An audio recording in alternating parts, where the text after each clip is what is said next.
What's up, y'all? In this video, I'll go over how to use the audio export function that was added to the Sonicware Lofi-12 XT in a recent firmware update, firmware 1.5. This feature allows you to export the stems of your patterns or songs into 48 kHz 16-bit WAV files. So it's a super handy feature if you want to export your work, whether that's to back it up or to get the stems into your DAW for further mixing and arranging. So let's check it out. You can export audio from a pattern or a song, which is a collection of patterns. So let's start with the pattern. Once you have your pattern ready to export, you go to the pattern menu, and then highlight the pattern and select the menu option. And from here, select audio export.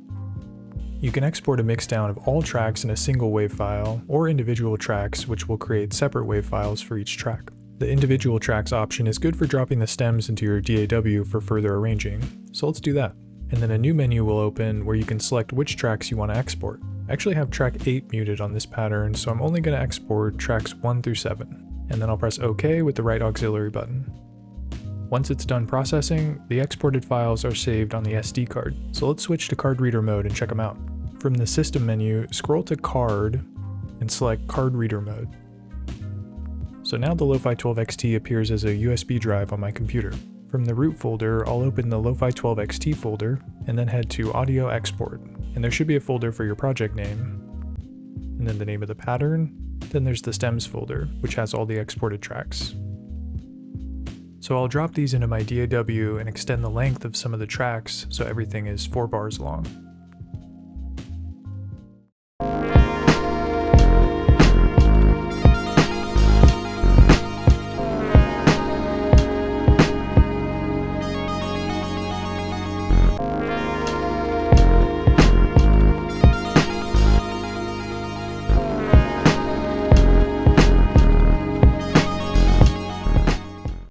So that example was exporting a single pattern, but you can also export audio like this for songs. I'll mention up front though that if your tracks and your song's pattern have different step lengths, then the export may get a little wonky since some tracks will be shorter than others. So it's a good idea to check the length of each track and each pattern and try to set them to all be the same.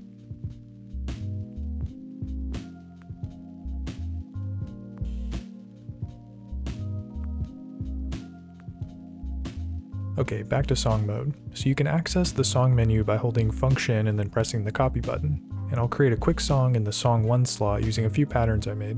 So first I'll start with pattern 11, which is my intro pattern. So you can select the pattern by turning the A knob. And I want the pattern to loop twice, so I'll turn the B knob to set the loop number to 2.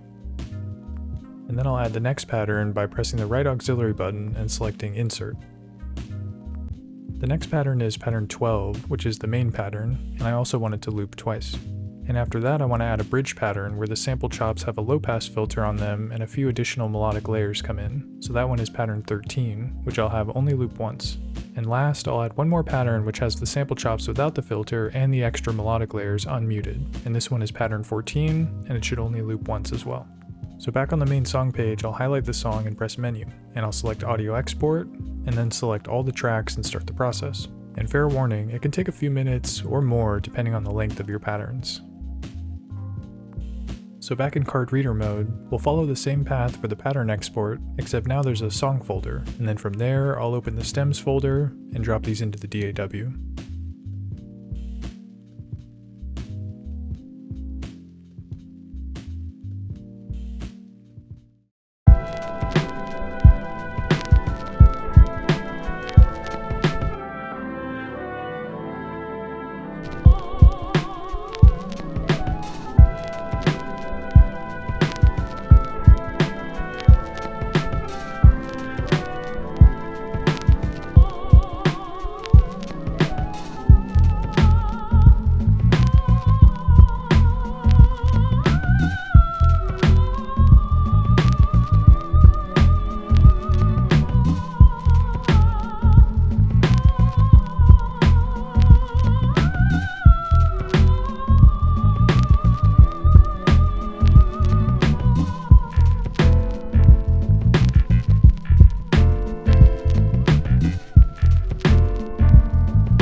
So that's how to use the audio export function.